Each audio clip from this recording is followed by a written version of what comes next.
Saudara, keputusan Dana Moneter Internasional atau IMF memangkas proyeksi ekonomi global tahun depan jadi lebih gelap, terus jadi pembahasan. Nah, bagaimana Indonesia akan memitigasi risiko ancaman resesi? Menteri Keuangan Sri Mulyani secara eksklusif menjelaskan pada jurnalis Kompas TV Dia Mega dan Wandi Yansen di Washington DC, Amerika Serikat. Terima kasih Ibu atas waktunya yang sangat ketat ini. Pertanyaan pertama langsung Ibu, IMF kembali merevisi turun proyeksi pertumbuhan ekonomi tahun 2023. Apa mitigasi Indonesia? Apakah APBN 2023 sudah menghitung risiko-risiko ini? Ya, pertama dari pembahasan hari ini dan kemarin ya, memang disampaikan bahwa tahun 2023 masih akan merupakan tahun yang cukup banyak risiko, dan ini sudah terlihat dari IMF menunjukkan revisi pertumbuhan ekonomi ke bawah. Ini diakibatkan karena pertama inflasi masih akan cukup tinggi, dan oleh karena itu respons kebijakan moneter dari negara-negara Amerika dan negara maju lain termasuk Eropa akan cukup tinggi dan cukup ketat untuk bisa mengendalikan inflasi, sehingga risiko dari perlemahan ekonomi itu menjadi sangat nyata. Nah, kalau kita lihat dalam situasi seperti itu, di mana krisis pangan belum selesai atau bahkan IMF menyebutkan it's gonna be even tougher, lebih sulit karena kemudian berhubungan dengan pangan, pupuk sampai tahun depan ini akan menjadi pertaruhan. Krisis energi juga masih akan sangat nyata dan tidak pasti. Oleh karena itu, kita juga kalau tadi ditanyain apa yang harus kita lakukan dari kebijakan fiskal yang sudah disetujui oleh DPR, pertama kita kembali ke di bawah 3% defisitnya, postur besarnya dulu ya. Ini tentu sangat sesuai dengan situasi market yang memang akan menjadi sangat ketat dan sangat mahal. Sehingga penurunan defisit adalah suatu cara untuk mengurangi risiko yang berasal dari market, terutama tadi pasar surat berharga negara. Yang kedua, kita juga harus make sure bahwa pemulihan ekonomi kita bisa tetap terjaga ya dalam hal ini. Memang kita lihat Indonesia masih diprediksikan oleh IMF tahun depan 5%, dan kita di APBN di 5,3%. Kita akan menggunakan instrumen baik yang ada di APBN maupun non APBN seperti kebijakan struktural untuk bisa terus menjaga momentum pemulihan ekonomi. Seperti yang terjadi, hilirisasi itu membuat kita menjadi lebih resilient, lebih berdaya tahan dari sisi neraca pembayaran. Kalau kita makin memperbaiki iklim investasi, munculnya FDI, kita juga menggunakan investasi seperti Indonesia Investment Authority yang mampu menarik capital inflow, itu juga bisa menimbulkan dampak yang menetralisir atau meminimais karena bisa mengcompensate capital outflow yang terjadi karena tekanan dari US Treasury yang meningkat atau Federal Reserve yang naik. Jadi beberapa langkah harus dan terus kita siapkan. Karena meskipun dengan APBN yang sudah ditetapkan oleh DPR, kita juga belajar dari 3 tahun terakhir ini selama pandemi.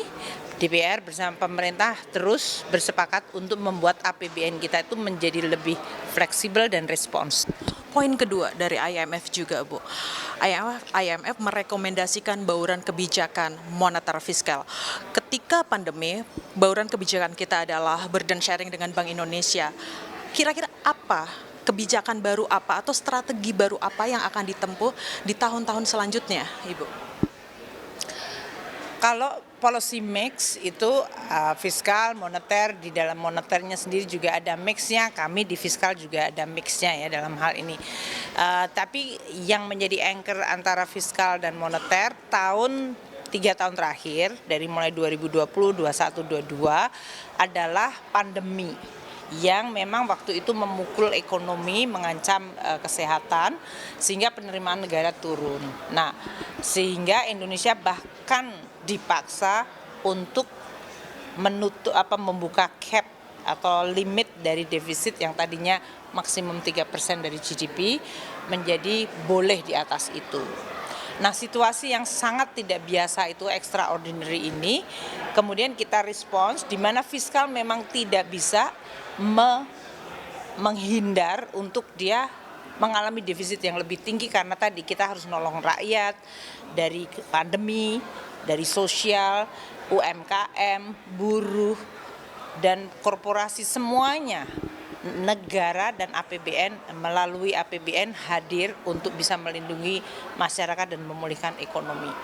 Sekarang ekonomi sudah mulai pulih dan oleh karena itu APBN juga mulai konsolidasi. Seperti yang saya tadi sampaikan, situasi fiskal kita di tahun 2022 ini adalah di satu sisi subsidi meledak tinggi, ya hampir 3 kali lipat 502 triliun yang kita sering sampaikan, dan harga ini sekarang tetap masih bergejolak walaupun kemarin sempat turun naik lagi. Nilai tukar juga mengalami perubahan. Di sisi lain kita juga mendapatkan windfall revenue, ya, penerimaan yang ekstra dari banyak komoditas. Kita gunakan semuanya itu di dalam yang disebut fiscal mix kita. Jadi kita menggunakan instrumen yang ada di dalam fiskal maupun kemudian didukung oleh Bank Indonesia melalui arrangement SKB 123. Kalau ekonomi sudah relatif pulih, ya memang kita harus kembali kepada situasi yang relatif normal. Karena ini adalah bagian dari menjaga kredibilitas dan sustainabilitas dari dua instrumen yang sangat penting itu, yaitu fiskal moneter. Kalaupun kita menggunakannya harus ada justifikasinya, yaitu waktu extraordinary. Waktu ekonomi dalam situasi yang relatif sudah bisa pulih, kita harus juga menjaga tadi masing-masing kredibilitas. Bank Indonesia tentu tetap menjaga nilai tukar, inflasi, maupun stabilitas dari sisi moneter. Kami menjaga sustainabilitas fiskal namun juga mendukung pemulihan. Ibu, terakhir, singkat ini humanisnya Ibu. Presidensi G20 itu tidak mudah bagi Indonesia. Ada satu forum di satu hari, ada delegasi satu yang berbicara, delegasi lainnya keluar. Sudah menjadi rahasia umum. Kalau bukan sosok Sri Mulyani, forum hari itu akan bubar. Saya rasa itu terlalu berlebihan, ya. Pertama, saya rasa kita di dalam memanage, ya, mengelola G20 ini, peranan dan posisi Indonesia tentu dilihat negaranya, presiden, dan kita semua sebagai menteri yang sebagai pembantunya. Artikulasi dari agenda dari G20 yang disampaikan oleh Indonesia itu connect dengan situasi yang dihadapi. Jadi semua negara juga melihat bahwa suksesnya dari G20 itu akan membantu dunia dan membantu negara mereka. Sehingga kita menjangkarkan atau meng-anchor di dalam agenda kita, sehingga mereka juga akan mensupport. Karena walaupun mereka sekarang sedang dalam posisi masing-masing sedang tidak sejalan, namun pada saat kita bicara satu demi satu secara bilateral, mereka sangat mendukung agenda kita. Itu satu. Yang kedua, tentu mungkin pengalaman saya yang cukup banyak, ya, dalam hal ini baik Menteri Keuangan sebelumnya, kemudian di Bank Dunia, di mana sebagian dari para menteri-menteri keuangan dan gubernur Bank Sentral saya kenal secara personal. Sehingga ini juga memudahkan saya untuk berkomunikasi atau setting the tone pada saat kita dihadapkan pada isu-isu yang sangat-sangat menekan, sangat sensitif, dan bahkan dalam hal ini sangat peka, ya, terhadap situasi politik maupun kondisi yang ada. Adanya hubungan yang mereka sudah tahu, reputasi, kiprah saya dan yang lain-lain membuat mereka paling tidak respect, sehingga kita bisa bicara lebih hati ke hati mengenai sebetulnya yang kita inginkan apa sih dari G20 ini, fungsi yang kita ingin raih, bukan karena Indonesia saja. Indonesia sebagai presidensi, this is responsibility. Dan we want to perform atau to deliver the responsibility itu secara sangat kuat, komit, dan dedikatif. Ini bukan untuk Indonesia, untuk G20 yang 85% dari ekonomi dunia. If we are good, the world is gonna be good. Jadi kalau mereka lihat, oh iya ya, jadi ya jangan attack saya. Kalau kalian memang sedang tidak sejalan, ayo kita cari, tapi dunia itu nggak cuma hari ini gitu. Dunia is gonna be also medium term.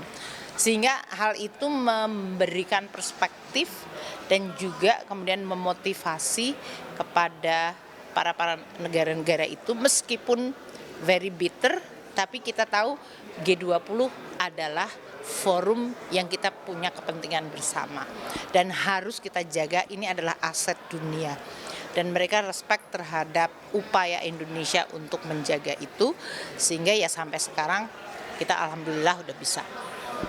Baik Ibu, selamat bekerja Ibu. Terima kasih banyak atas waktunya.